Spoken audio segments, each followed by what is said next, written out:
बच्चों, कैसे हैं आप सभी। उम्मीद करती हूँ आप सभी बहुत ही अच्छे होंगे और अच्छे होने के साथ साथ अपनी पढ़ाई पर भी अच्छे से ध्यान दे रहे होंगे, है ना बच्चों। तो आइए हिंदी व्याकरण में अपना ज्ञान बढ़ाते हैं और शुरू करते हैं हमारा अगला अध्याय, जिसका नाम है वर्ण विचार, जिसे हम फोनोलॉजी भी कहते हैं। पढ़िए और समझिए। स्वर और व्यंजन आपस में मिल गए हैं, इन्हें अलग अलग लिखिए। तो यहाँ पे आपको स्वर और व्यंजन पता ही है क्या होते हैं। स्वर अलग होते हैं, व्यंजन अलग होते हैं, लेकिन यहाँ पे मिक्स हो गए हैं। तो आपको क्या करना है, इनको अलग अलग करके लिखना है। पाठ प्रवेश कर लेते हैं। तोता आम आइए। उपयुक्त शब्दों तोता आम आइए में कई वर्णों का प्रयोग किया गया है। जब हम इनका उच्चारण करते हैं तो हमारे मुख से कई ध्वनियां निकलती हैं, जैसे तोता। अब तोता जब हम मुंह से बोलते हैं तो कई ध्वनियां निकलती हैं, इनको मिलाकर ही तो तोता बनता है ना। तो कौन कौन सी ध्वनियां यहाँ पे मिली है। त हलंत जमा ओ जमा त हलंत जमा आ, तो क्या हो गया तोता। इसी तरीके से आम में देखिए, आ जमा म हलंत जमा अ। इसी तरीके से आइए में आ जमा ई जमा ए। इन ध्वनियों के और टुकड़े नहीं किए जा सकते, ये वर्ण कहलाते हैं। तो अगर हम संक्षिप्त शब्दों में कहें तो वर्ण जो होती है ये भाषा की सबसे छोटी इकाई होती है, तो इसको अब और टुकड़े नहीं कर सकते। भाषा की वह छोटी से छोटी ध्वनि जिसके और टुकड़े नहीं किए जा सकते वर्ण कहलाती है। वर्णों के व्यवस्थित क्रम से ही वर्णमाला बनती है। अब वर्णमाला कैसे बनती है, जिसमें वर्ण जो होते हैं वो सही क्रम में लगे हुए होते हैं। वर्णों के भेद जान लेते हैं। हिंदी वर्णमाला में वर्णों को दो रूपों में बांटा गया है। एक होते हैं स्वर, दूसरे होते हैं व्यंजन। स्वर जिन वर्णों का उच्चारण में अन्य वर्णों की सहायता नहीं लेनी पड़ती वे स्वर कहलाते हैं। हिंदी वर्णमाला में स्वरों की संख्या 11 है। ये है अ आ ई उ री ए आई ओ और औ। व्यंजन हिंदी वर्णमाला में वे वर्ण जो स्वरों की सहायता से बोले जाते हैं व्यंजन कहलाते हैं। सभी व्यंजनों के अंत में अ की ध्वनि सम्मिलित होती है। इनकी संख्या 33 है। ये हैं क ख ग घ अंग च छ ज झ य ट ठ ड ढ अण त थ द ध न प फ ब भ म य र ल व श श स और ह। संयुक्त व्यंजन भी आ जाते हैं इन्हीं के अंदर। ये संख्या में 4 होते हैं। अक्ष तरा ज्ञ और श्रा, ये दो वर्णों के मेल से बनते हैं, इसीलिए इन्हें क्या कहा जाता है, इन्हें संयुक्त व्यंजन कहा जाता है, क्योंकि दो वर्णों के मेल से बनता है। जैसे कि अक्षा किससे बनता है, क हलंत जमा श हलंत। इससे अगर आप शब्द बनाए तो कक्षा, परीक्षा ऐसे बनता है। तरा जो है ये त हलंत जमा र हलंत से बनता है। इससे अगर शब्द बनाए तो त्रिशूल मित्र बनता है। ज्ञ जो है ये ज हलंत जमा य हलंत से बनता है, विज्ञान यज्ञ। और चौथा है श्रा, ये स हलंत जमा र हलंत से बनता है। श्रमिक परिश्रम इसके बने हुए शब्द हैं। कुछ अन्य वर्ण भी जान लेते हैं, जैसे कि आयोग वहा। इनकी गिनती ना स्वरों में होती है और ना ही व्यंजनों में। ये 3 हैं। अनुस्वार अंग, अंग की ध्वनि को अनुस्वार कहा जाता है। इसका उच्चारण नाक से किया जाता है, जैसे हंस, रंग, झंडा, गंगा, कंघा आदि। अनुनासिक, अब ये इस प्रकार की इसकी मात्रा होती है। चंद्र बिंदु की ध्वनि को अनुनासिक कहा जाता है। उसका उच्चारण नाक और गले दोनों से होता है, जैसे आंख, दांत, चांद, सांप आदि। अब आते हैं विसर्ग पे। अह की ध्वनि को विसर्ग कहा जाता है। इसका उच्चारण ह की तरह आता है, जैसे प्रातः ह, अतः ह आदि। हलंत, यदि व्यंजन में स्वर नहीं मिला होता तो उसके नीचे एक तिरछी रेखा लगा दी जाती है, जिसे हलंत कहते हैं। हलंत लगे व्यंजन का प्रयोग आधे व्यंजन के रूप में होता है, जैसे क हलंत, ख हलंत, प हलंत, द हलंत, स हलंत, ह हलंत आदि।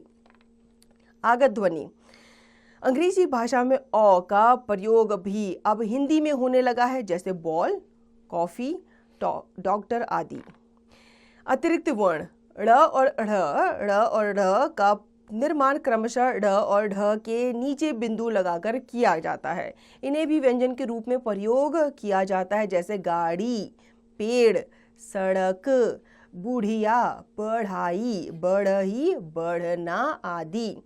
ड़ और ढ़ किसी शब्द की शुरुआत में नहीं आते, यानी कि इनसे कोई भी शब्द शुरू नहीं होता। आपने ध्यान भी दिया होगा, ये शब्द के बीच में या आखिर में आते हैं, इनसे कोई भी शब्द स्टार्ट नहीं होता, शुरू नहीं होता। अब आते हैं स्वरों की मात्राओं पे। जब स्वरों का प्रयोग व्यंजनों के साथ किया जाता है तो उनका रूप बदल जाता है। इसी बदले हुए रूप को मात्रा कहते हैं। अस्वर की कोई मात्रा नहीं होती। सभी स्वर और उनकी मात्राओं के रूप तथा उनसे बने शब्द नीचे दिए गए हैं। तो बच्चों, जितने भी स्वर होते हैं वो अपने मूल रूप में तो लिखे जाते हैं, लेकिन वो अगर किसी व्यंजन के साथ जुड़ जाते हैं तो उनका रूप बदल जाता है। वो किस में बदल जाते हैं? वो मात्राओं में बदल जाते हैं। तो यहाँ पे हमें मात्राएं दी गई हैं स्वरों की। अ की कोई मात्रा नहीं होती, आ की मात्रा होती है। इस प्रकार से एक डंडा। ई की मात्रा किसी भी व्यंजन के आगे लगती है। बड़े ई की मात्रा व्यंजन के पीछे लगती है। उक की मात्रा नीचे लगती है घुमा के, बड़े उ की मात्रा इस तरह से घुमा के लगती है। री की मात्रा भी व्यंजन के नीचे लगती है। ए की मात्रा व्यंजन के ऊपर एक तिरछी रेखा। अ की मात्रा दो तिरछी रेखा। औ की मात्रा एक डंडे के साथ एक तिरछी रेखा और औ की मात्रा एक डंडे के साथ दो तिरछी रेखाएं ऊपर की तरफ लगती हैं। अब मात्रा युक्त व्यंजन क, का, की, कु, कू, की, क्री, के, कई, को, कौ। शब्द कलम, कार, किताब, कीट, कुश, कूलर, कृषक, केला, कैलाश, कोयल, कौवा। विशेष रा पर उ तथा ऊ की मात्रा निम्न प्रकार से लगाई जाती है। अब यहाँ पे र के साथ ऊ की मात्रा जो है ये नीचे नहीं लगती, ये उसके पीछे लगती है, जैसे कि रुपया, रुई, रुचि आदि। बड़ों की मात्रा भी उसके पीछे ही लगती है। र जमा ऊ, रू, रूप, अमरूद आदि।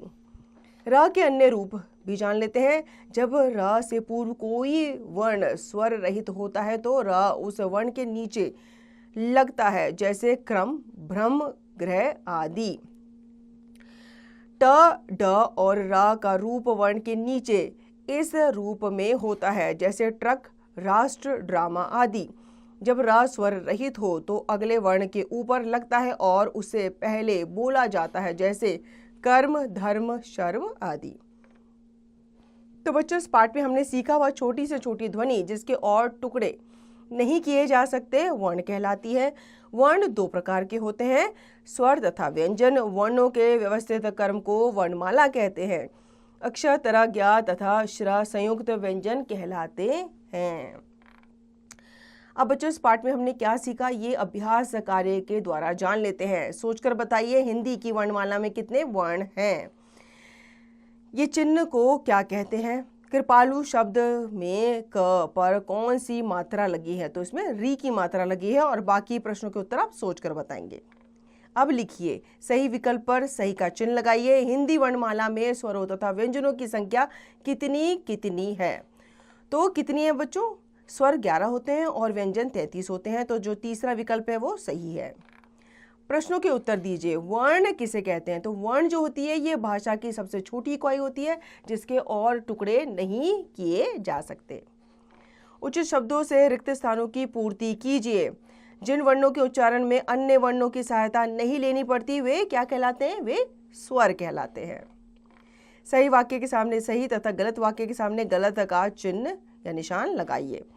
वर्ण भाषा की सबसे बड़ी ध्वनि है, तो ये गलत है। वर्ण भाषा की सबसे छोटी ध्वनि होती है और इसके और छोटे टुकड़े नहीं किए जाते, तो आप यहाँ पे क्या करेंगे? गलत करेंगे। आओ कुछ करके देखें। नीचे दिए गए स्वरों के मात्रा रूप लिखकर दो दो शब्द बनाइए। अब आपको क्या करना है, यहाँ पे हर एक स्वर आपको दिया गया है, इनकी मात्रा लिखकर आपको दो दो शब्द बनाने हैं। जैसे कि ई, तो आप तितली लिख सकते हैं, तिल लिख सकते हैं, इस प्रकार से। नीचे कुछ व्यंजन और मात्राएं दी गई हैं, उन्हें जोड़कर और उनसे बनने वाला एक एक शब्द लिखिए। तो जैसे कि ल हलंत जमा ई, तो क्या हो गया? ली, तो यहाँ पे लीची हो गया। इसी प्रकार से स हलंत जमा ए, तो आप यहाँ पे क्या बनाएंगे? सेब बना सकते हैं शब्द। तो बच्चों, उम्मीद करती हूँ आपको ये अध्याय अच्छे से समझ में आ गया होगा। इस अध्याय को आप पुनः दोहराएंगे और इसका निरंतर अभ्यास आप करते रहेंगे।